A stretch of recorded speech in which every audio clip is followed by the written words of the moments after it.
I watched The Girl Who Escaped, the Kara Robinson story. Let's talk about it. So I was scrolling through Hulu, and I saw this random movie, The Girl Who Escaped, the Kara Robinson story. It sounded like one of those Lifetime type movies, where it's based off a true story.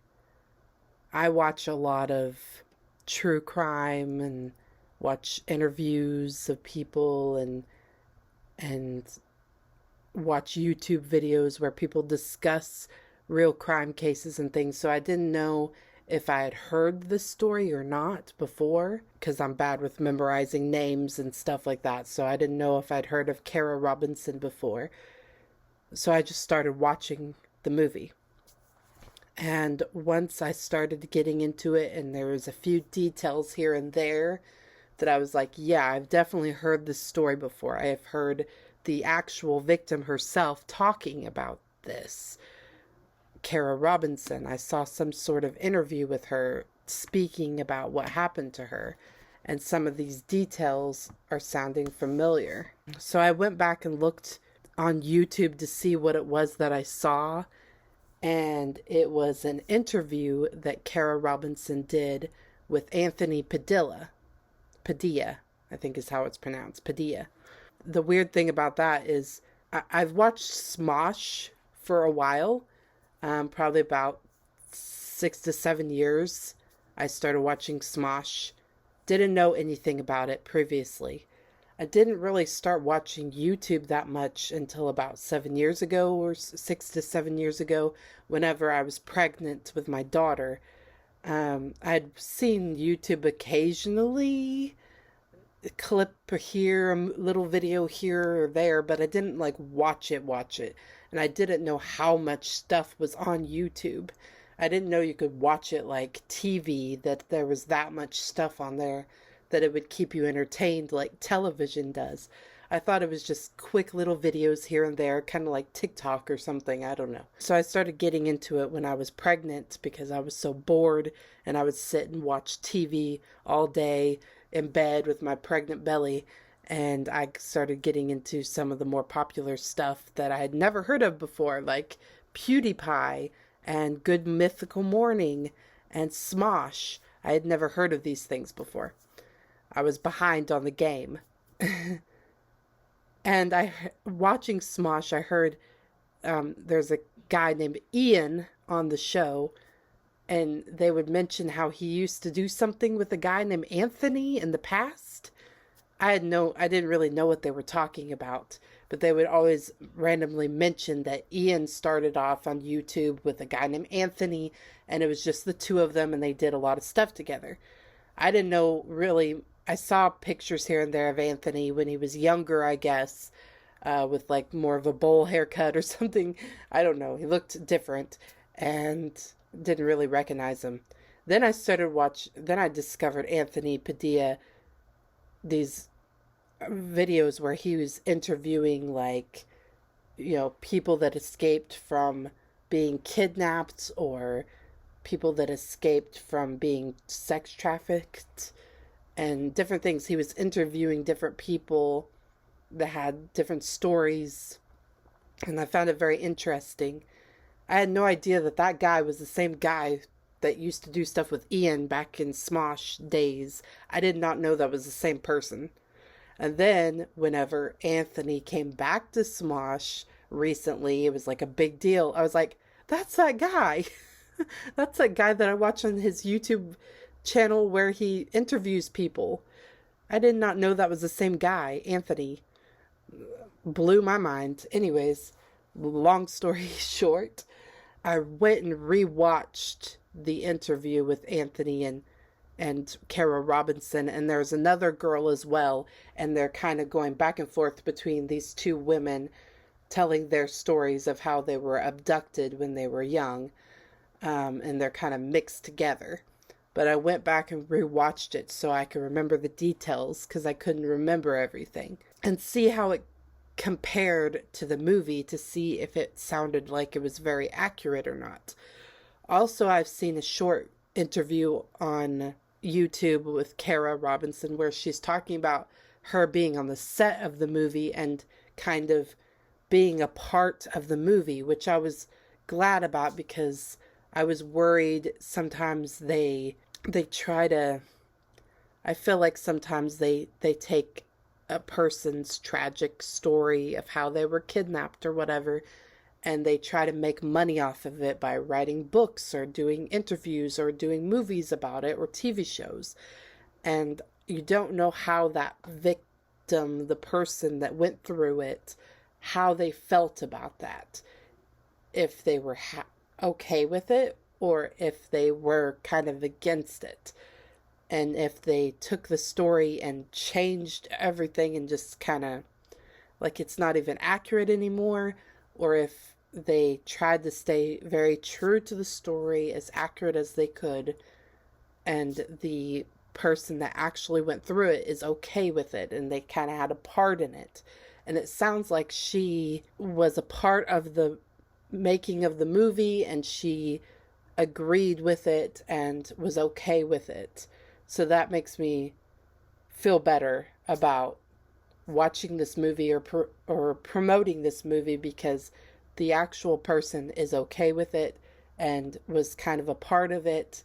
And she says it's pretty accurate and everything. She said they changed a few little details here and there, maybe, or they filled in the blanks of things, is what she said. Because she doesn't remember everything exactly, you know. She says she remembers it in almost like it's pictures, like clips, little clips. And there's little blanks in between. So they kind of filled in the little gaps a little bit.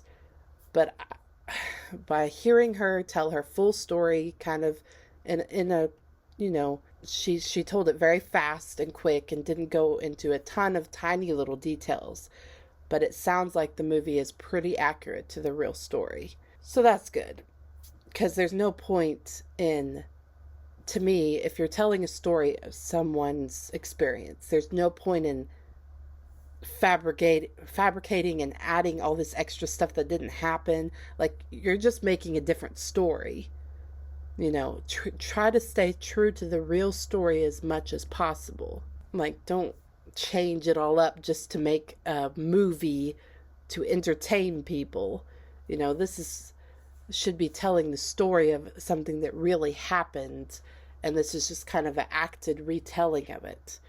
And I think it should be as accurate as possible to the true story. Anyways, so I'm going to talk about the movie, but I'm also going to talk about the real story. Some of the things that they don't mention in the movie. Kara Robinson was 15 years old in 2002, June 24th, 2002, in Columbia, South Carolina. So it's the summertime, probably not in school. She's at her friend's house, spent the night with her. Her mom's at work. She lives with her mom. Her parents are divorced, according to the movie. I'm not 100% sure on the real life details of that, but according to the movie, her parents are divorced. Her dad's kind of far away at some work event. She lives with her mom. Her mom's at work. She's at her friend's house, and her friend's parents are not there either. They're probably at work or something as well. They sleep in late till about 11 noon.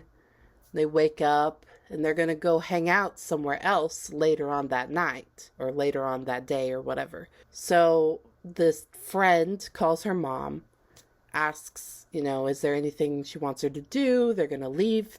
Her and her friend are going to leave together. And her mom says, I want you to water the plants outside in the front yard and the backyard. So the friend says, I want to take a shower. And Kara says, okay, I'll water the plants while you're taking a shower.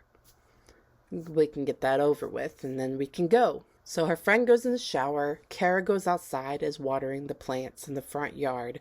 She calls her mom and talks to her. Says, we're going to go out tonight. We're doing this. This is my plans for tomorrow. Going to the movies. Dad's picking me up. Something like that. And mom's like, okay, cool. Be safe. Whatever. Kara gets off the phone with her mom. She's watering the plants. And she's noticed this car keeps driving back and forth. In the movie, it's a black car. The movie with real life, the only little differences I noticed between the stories is little dumb things that don't matter that much, like the color of something. Like in the movie, if I remember correctly, it's a black car. In real life, it's a green car. Like, that doesn't really matter that much. I'm the type of person, I would want all the details to be exact, but, whatever. Something like colors of things and things like that. It doesn't matter that much. She notices this black car driving back and forth. In real life, it was a green car. This man stops in front of the house. He's a basic looking guy, a white guy, brown, short hair, just average looking guy. Like a button-up shirt and pants. He has some pamphlets or like magazines, kind of booklets in his hands. And he comes up to her and says, hey, are your parents home? I want to give these to your parents. She's like, this is my friend's house. And my friend's parents are not home. And he says, can you give these to them? She's like, sure. Grabs them. He's right there next to her. And he puts a gun to her chin and says, come with me. So she complies with him because she's scared. She's got a gun right here. So she just does what he says. Goes to the back of his car, opens the door, and there's a big tote inside the back of his car. Like a Rubbermaid tote. Like a big green tote or something. He tells her to go inside the tote. So she crawls up inside the tote, kind of scrunched over like this, and he puts the lid on and starts driving. She stays quiet, stays in the tote. In the movie, she could see through a crack in the lid, which sounds like it might be accurate for the real story, the way she tells it. She says she starts, in her head, she just starts memorizing things. So she's like trying to gather all this information. She's compartmentalizing everything. There's a barcode inside the tote, and she just starts memorizing the barcode numbers. There's songs playing on the radio, and she starts trying to memorize what songs are playing on the radio. She's just trying to gather all this information that could help someone find her or something if she escaped. Like, oh, these songs were playing on the radio. This is what the barcode is, like, so they can try to track that down or something. She's gathering evidence, which is really cool. I like that. I don't know if I would think to do that, to be honest. I would probably try to find things, like little clues and little pieces like that, but things like memorizing the songs on the radio or the barcode, I don't think I would think of that. So he drives about 15 minutes. This is according to the interview. He drives about 15 minutes, gets out of the car, and goes over to her in the tote. He restrains her ankles and her wrists and puts a ball gag in her mouth. And he tells her to scream as loud as she can. She does, and he says, okay. He's satisfied that I guess she can't make very loud sound with the ball gag in her mouth. I don't know. In the movie, I don't remember him saying for her to scream, but he does do exactly those things, those details. He stops, he restrains her wrists and ankles, he puts a ball gag in, and he's constantly threatening her, saying he has a gun and telling her to be quiet. He'll shoot her, and then he puts her back in the tote and puts the lid on. Then, according to her interview, it's just a couple minutes later, and he pulls in somewhere, and she can feel the tote being dragged over concrete and then over like a threshold and into what was his apartment. That's exactly how it kind of goes in the movie, too. It's very accurate. He gets her out of the tote inside the apartment. He says, don't make a sound, don't scream, or I'll shoot you, and I'll take the ball gag out. There's some details in the movie that I haven't heard her say in real life, so I don't know if they were true or not, or if they added it in the movie. I don't know why you would add it randomly in the movie, so I'm assuming that they're true details, but I don't know for sure. He has a bunch of pets in his apartment. He has little cages with like a rat and some little birds and fish and maybe a snake or a lizard or something. Like he has some little cages with pets in them. And underneath there's this little trunk, little like a tote that pulls out. She calls it a foot locker, which I don't really know what a foot locker is, but like a little thing that drags out and it locks, and it's like underneath where the pets are. And he's being kind of secretive about it. She sees him kind of unlocking it, and he notices that she's looking at him, so he locks it back up and says she cannot look in there, she can't mess with it. He repeatedly rapes her, assaults her. In the movie, he takes her into the bedroom at first, makes her sit on the bed. There's a bunch of objects laying out on the bed, like fuzzy handcuffs and ball gags and little whips and, things like you would see in a 50 Shades of Grey movie, but still laying out on the bed. And she's like, oh my gosh, what's gonna happen to me? He sits her down. He has like a clipboard and he's just asking her all these questions like, what's her name? How old is she? What's her address? What's her parents' name? So where do they work? What was her friend's address? What's her friend's name and her parents' name? Where does she go to school? Does she have a boyfriend? And then he starts asking her things like, is she a virgin? Has she ever kissed a boy? Has she done anything like blowjobs, handjobs, things of that nature? And she tells him she's a virgin. He seems creepily happy about this. And then he starts raping her, assaulting her. Whenever that's not happening, they like sit in the living room together. She's on the couch curled up, trying to kind of stay away from him. He's sitting next to her. They're watching TV. This happened in real life too. She says he turned on the TV to the news to see if she was on the news anywhere, if they were reporting that she was missing. And there wasn't anything on the news about it. And he kind of bragged. He was kind of like, oh, you're not on the news. Nobody cares about you.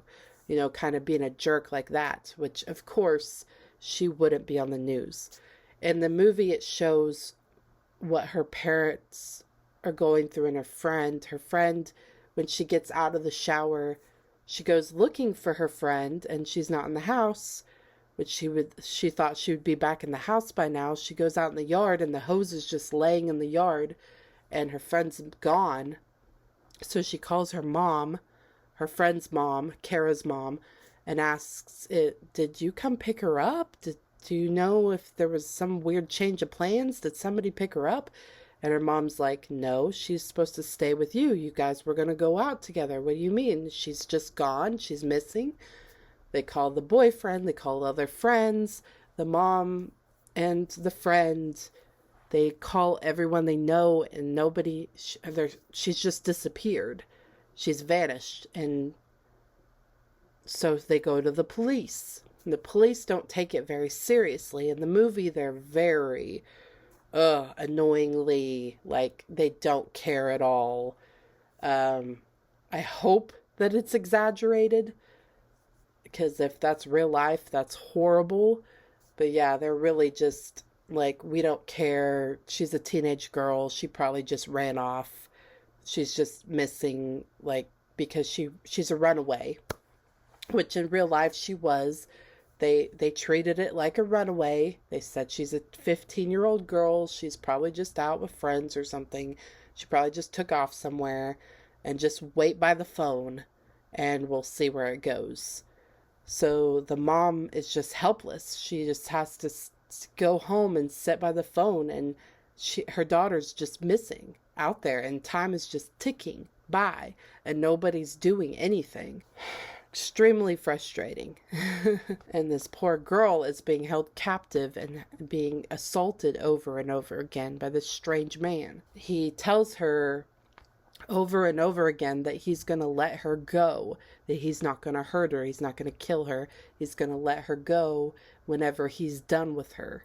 And she kind of believes that, because he's not being like, I mean, he is being violent in a way, because he's assaulting her, but he's not like hitting her, beating her, being extremely violent like that. So she kind of believes that he's not going to kill her. He's assaulting, raping her. He's doing that to her. But deep down inside, she thinks, how could he let me go? Because I would just go to the police and describe him and where he lives and what he drives and all this stuff, and he could be found out. So how realistically, why would he let me go? Inside the house, he watches her very closely. Like, she goes to the bathroom, he watches her use the bathroom and stuff like that. But she notices things in the bathroom that are female kind of things that make her think that there's a woman that lives there quite often, or like he has a girlfriend or a wife, a woman that stays there a lot, because there's feminine hygiene products in the bathroom, and there's a hairbrush with long red hair. I think I remember from the movie that it was blonde hair, not red. So just another thing, a little color change that doesn't really matter that much. But in the movie, I believe it was blonde hair. And in real life, in the interview, she said it was long red hair in the brush. So she's gathering this information in her head. Okay, a red-headed woman lives here. He says, you're going to be here a long time. You're going to have to eat. It's time for dinner. I'm going to make dinner. She says, I can't eat. I can't eat. I'm sorry, I can't eat. Not happening. So can I do anything else for you? While you make your own food? He says, okay, sweep the kitchen. So she starts sweeping the kitchen, but she's using that time to gather information, looking around, trying to make sure he doesn't see her, being kind of sneaky about it. On the refrigerator, he has some little cards, like business cards, stuck up on the refrigerator with magnets. One is for a doctor. So she's looking at it, memorizing the doctor's name, the phone number, the address of the doctor, memorizing that information, because that's most likely his personal doctor. Stupidly of him. Also, there's another card for a dentist. So she's memorizing the dentist's name, the dentist's phone number, the dentist's address. And then she sees like a wall calendar on the wall, a paper wall calendar. It says Disney with a circle, and it's the weekend that she is there right now, Saturday. She's there at the apartment, and it says Disney with like a circle around it. And there's papers piled up by the printer, and they say stuff about Disney, like buying tickets or something, like making reservations. So she's like, okay, so the woman that normally stays here, maybe she is at Disney, and he's sent her away on vacation or something while he abducts me and does this with me in the apartment. So she's gathering all this information in her head. He makes her smoke marijuana with him. She doesn't want to, but he makes her smoke pot, and he has her take a Valium pill. He says, I have to get some sleep, so I'm going to have to tie you up. He restrains her wrists with like a carabiner clip type thing up above her head on the headboard of the bed, and also down on her ankles with a carabiner type thing on the foot of the bed. So she's restrained. She's had pot and Valium. So she just kind of lays back and falls asleep immediately. She doesn't want to, but she can't help herself. and he sleeps next to her. So she knows that this is probably her best chance to escape is when he's asleep, so she can sneak out, but because of what he gave her, she can't stop from falling asleep. But luckily, she wakes up before he does. She wakes up about 7 o'clock in the morning, maybe. He's still sound asleep, snoring, facing the other direction on the other side of the bed. So she carefully, quietly is, and trying not to move the bed or anything, as carefully as she can, she starts trying to undo what she has tied up on her wrists, trying to undo like the clip of the carabiner or whatever, unscrew it, and she can't get it, so she leans up with her teeth in her mouth and starts trying to unscrew it with her mouth, which is exactly what she does in how she describes it in real life and what she does in the movie. She gets it undone from her wrists, and she quickly reaches down to her feet and starts undoing it, gets that undone, and she's able to like slip one of her hands out of the cuffs. So she has a cuff around one wrist, still stuck, but her hands are free, her feet are free. She gets up, and as quietly as possible and as quickly as possible, hard in her chest, up in her throat. I mean, I can't imagine how scary and terrifying that would have been. How intense, trying to sneak quietly out of the bedroom, through the bedroom door and to the front door, which she has barricaded up. She describes it as being very barricaded with many locks. And in the movie, it has many locks, and there's like a board going across the door. So she has to quietly undo the locks and lift this board up and put it to the side, opens the door, and it's just bright light coming in.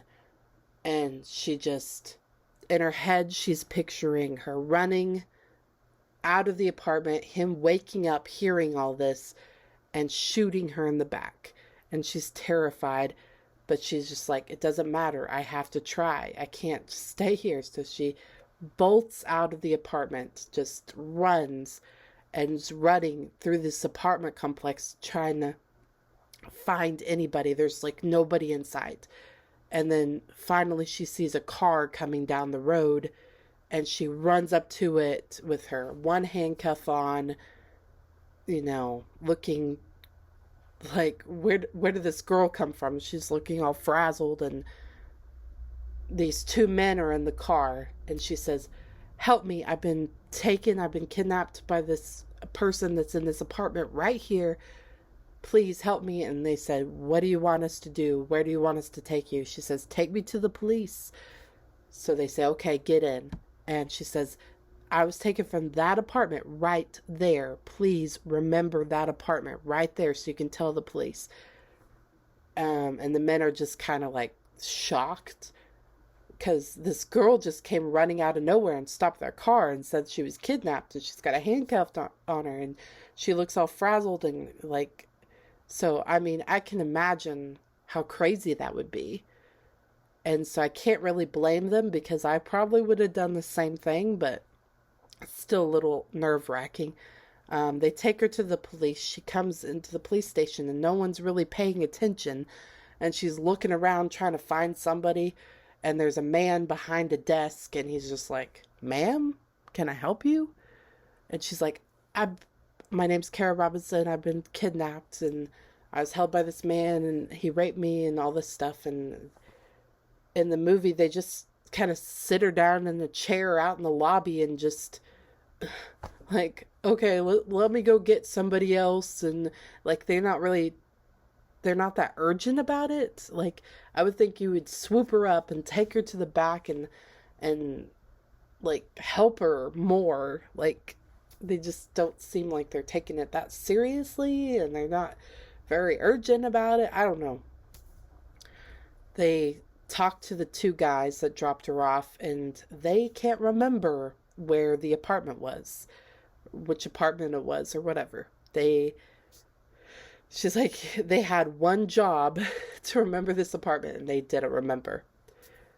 But to be honest, if I was in that position and a girl ran out of nowhere and said, I've been kidnapped, and I would probably be so frazzled and so just like, what do I do? What do I do?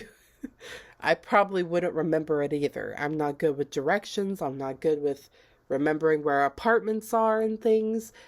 So I can't really blame them that much, even though it is annoying that they didn't remember that when she was like, remember that apartment right there. And they didn't remember it. But yeah, anyways, they finally take the handcuff off of her. She's having to sit there with it on her for kind of a long time, which is kind of wrong. But they called her mom, told her what was happening. Because the men didn't remember which apartment it was, they said, would you come with us, Kara? Would you come with us to the apartment complex and see if you can point out where the apartment was? And she's like, I don't know if I can do that. I mean, she just ran out of the apartment and ran to a car and asked for help. I mean, she was so panicked. I don't see how she could remember that. But they take her to the apartment, and they see a man driving a golf cart around the apartment complex that works there. So they stop to question him and ask if he knows who this guy is. They're describing him as this basic looking white guy, you know, brown hair. And he's like, I don't know who that is. It could be anybody, you know. And from what I've read for the true story, they describe him, they say what kind of car he drives, and he lives with a woman with long red hair. So they describe what he looks like, they say he lives with a woman with long red hair, and they describe his car. And the guy says, oh, I think I know who that is.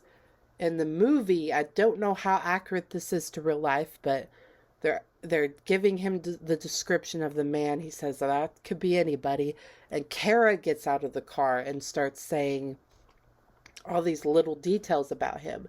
It's like he has a bunch of pets. I haven't heard anything in real life about him having these pets, so I don't know if that was a movie thing or if it really was true in real life. She's like, he has a bunch of pets, and there's a big wolf picture above his bed. And he lives with a woman with long blonde hair. And he used to be in the Navy, and like all of these little details. And the man says, I think I know who that is. So then Kara goes to the hospital to do sexual assault kits on her with her mom. And it's, I can't imagine how horrible and stressful. And I mean, just getting, like when I go to get a normal gynecological exam, it's so stressful and awful, and you don't want to do it, and it just feels awkward. And I can't imagine having to go through that after you've been assaulted and gone through this traumatic experience, to have to lay in this stale, cold hospital room with strangers and have to put your legs up in stirrups and be, you know, poked and prodded and have these things done. You would want to do it so they could capture the guy, get evidence and everything, but it just sounds so awful to have to go through that.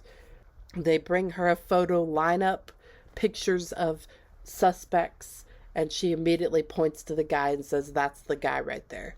In real life, what they did was they took his car, what type of car he was driving, and the information she gave them about his doctor and his dentist.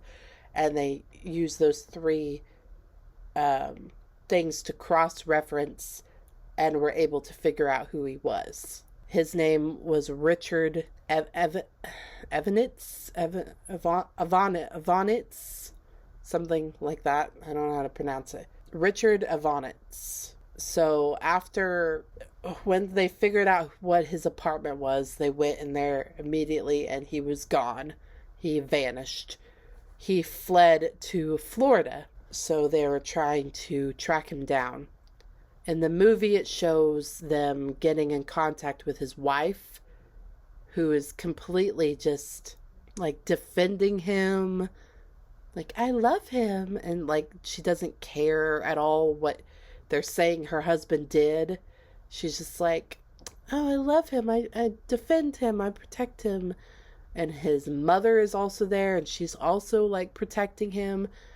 But then his sister comes in and she's like, I've always had a bad feeling about my brother. I can see him doing something like this. And she's kind of like, she kind of wants to protect him because he's her brother. But at the same time, she's way more willing to help the police find him because of what horrible things he's done. By this time, they've also looked through his apartment.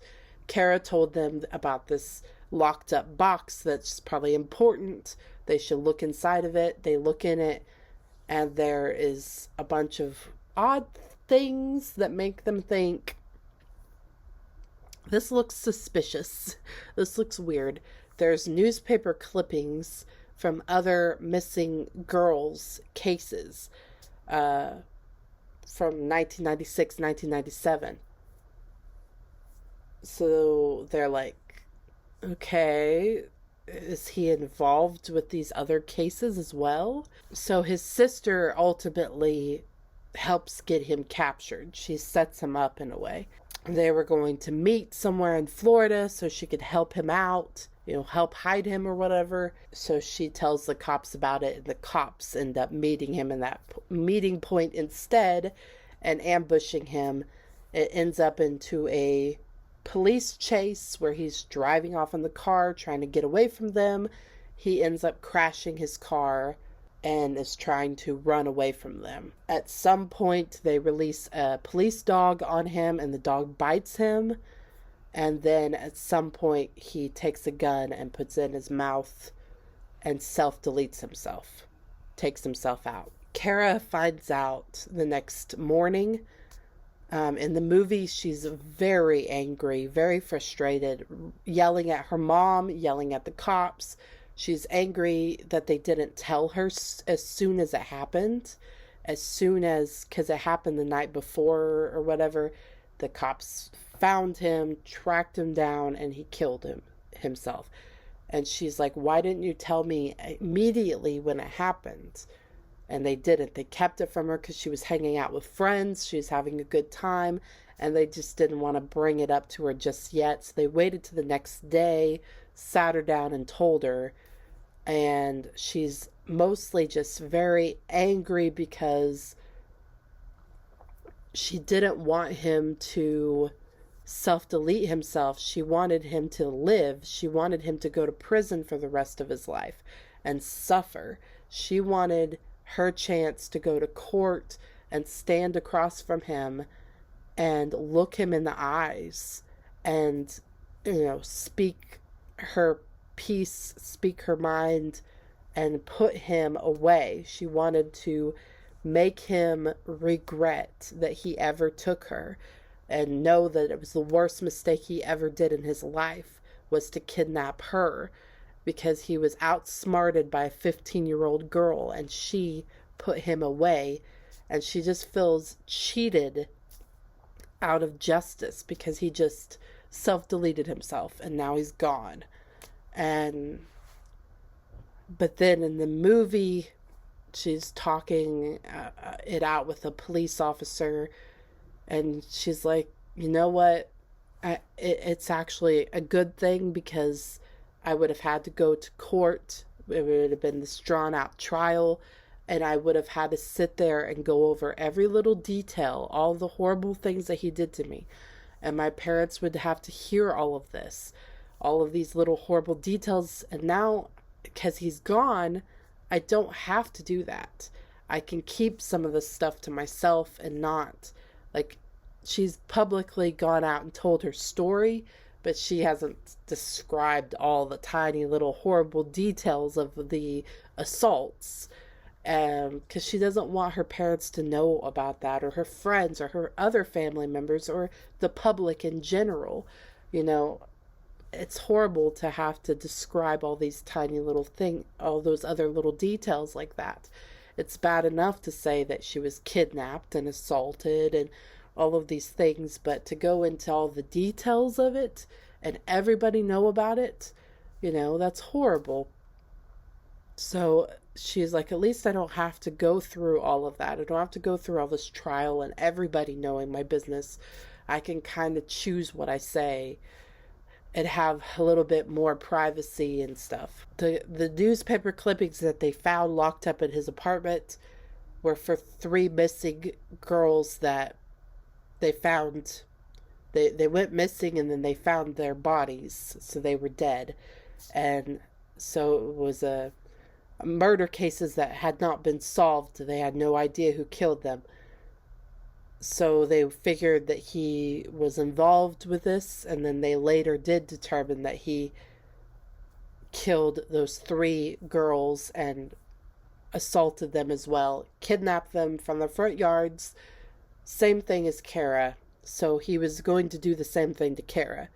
I think in the movie they said that he drowned them. So he was most likely going to do the same thing to Kara.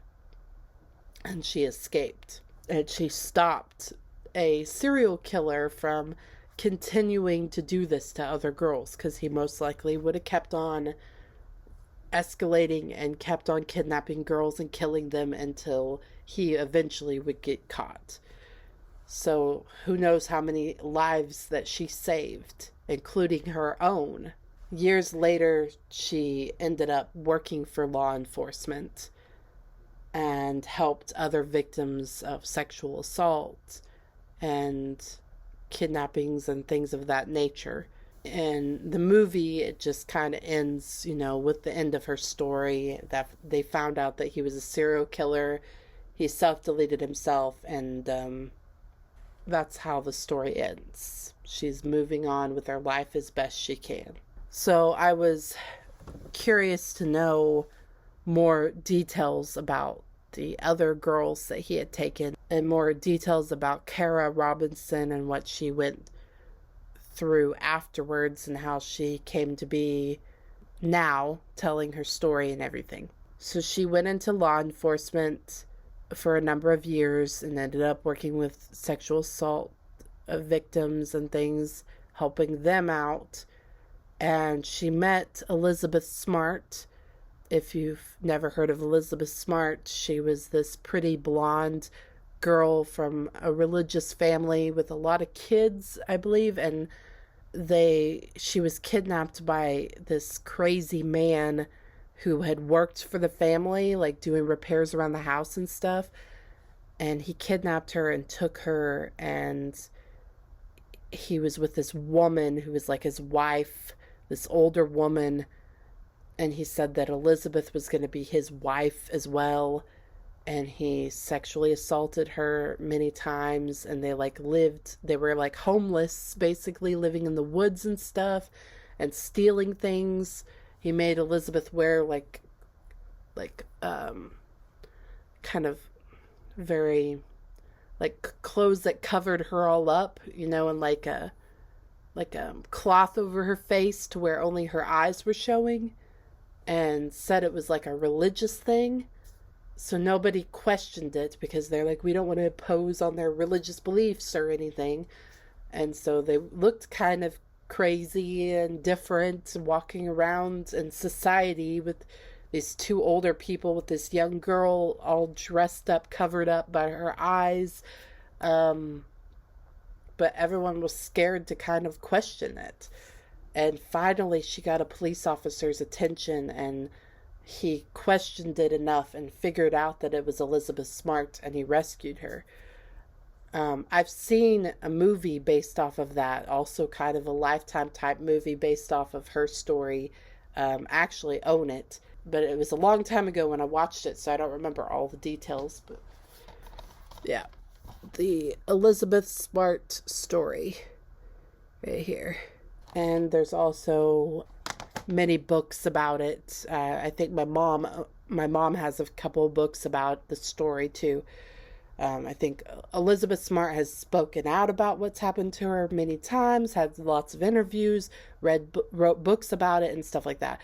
So when Kara Robinson met her, it encouraged her to herself do kind of a similar thing by speaking out and telling her story and having this movie made and doing interviews and things like that too.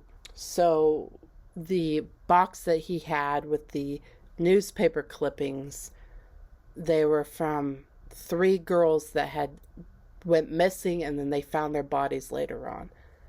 They were a girl named Sophia Silva, who was 16 years old, and sisters, Kristian and Katie Lisk. Kristian was 15 and Katie was 12. They were abducted from the front yards, just like Kara. They matched hair from Richard on the bodies of those 3 girls. So they knew his hair was on their bodies. And also blue, fuzzy, like, fake fur or whatever from the handcuffs that he had, that Kara had, and it was at his house, matched what some fibers from those they found on the 3 bodies of the girls as well.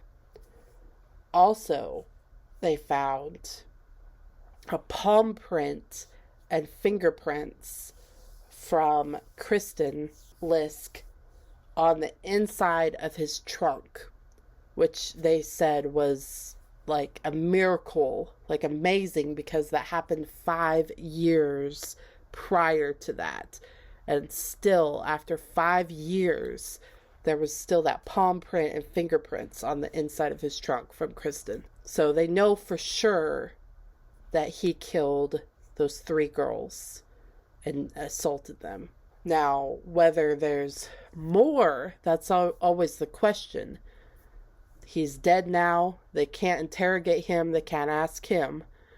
So whether there's more missing girls or girls that were killed because of him, or assaulted, but they got away, they lived, that's still under an investigation. They don't know. They, as of right now, they haven't proven any other cases, but they don't know for sure. So Sophia Silva was last seen September 9th, 1996. She took her homework and a can of soda, and it was on her front stoop of her house, I guess. And then she just disappeared out of her house, out of her yard. So she was probably coming home from school, sat the stuff down on the porch, because he probably pulled up just like he did with Kara and had pamphlets or something like that, some sort of ruse to get her to get close to him, and then probably did the same type of thing, put a gun to her chin and made her get in the car, and then took her. Her body was found 5 weeks later in a shallow pond in King George County, Virginia. I'm getting emotional about these because they died. They unfortunately didn't escape like Kara did. Just to think of what her parents are going through and what she went through and how scared she was. Just 7 months later, he wanted to do it again. On May 1st, 1997, Ron Lisk came home to find his daughters missing and Kristian's book bag on the front lawn. A massive search turned up, no sign of the sisters, both of them gone. And 5 days later, their bodies were found 40 miles away in the South Anna River.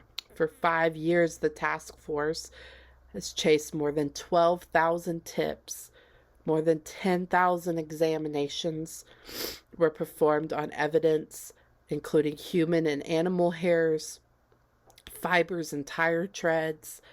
DNA gathered from the crime scene was compared with 1.2 million samples in law enforcement databases. Evidence was compared with clues from 45,000 other unsolved cases. So it wasn't like they weren't trying, but it's a needle in a haystack sometimes with these things, and some cases are never solved. and it's horrible. There is another girl named Alicia Showalter Reynolds that they thought he might have done something to her, but they have not found any kind of evidence to know for sure that he is involved. She was a Baltimore student who was killed on Route 29 in Culpeper County in 1996. They're still examining evidence to see if he may be linked to that or not. He's also a suspect in the 1995 rape of a child, and Arlington police are checking whether he committed a series of rapes in the early 1990s. To be honest, for me, it wouldn't surprise me because, especially a series of rapes, because I don't think you're just going to all of a sudden kidnap a girl. The first one they know about, for sure, that he did was kidnap a girl from her front yard, kept her for a few days, raped her, and then killed her. I don't think you're just going to do that out of the blue. They're going to progressively get worse and worse until they progress to that. So you're going to start with assaulting girls and not killing them, but, committing these rapes and things like that and not killing anyone. And then eventually you get to where you're kidnapping and killing. Because I don't think you just do that out of the blue without doing other things first leading up to that. So he's definitely assaulted other girls leading up to that. They said they're doing a painstaking reconstruction of his life to try to see if they can find any other victims, And it's not a closed book, not a closed case. So, if you want to watch that movie, it's on Hulu.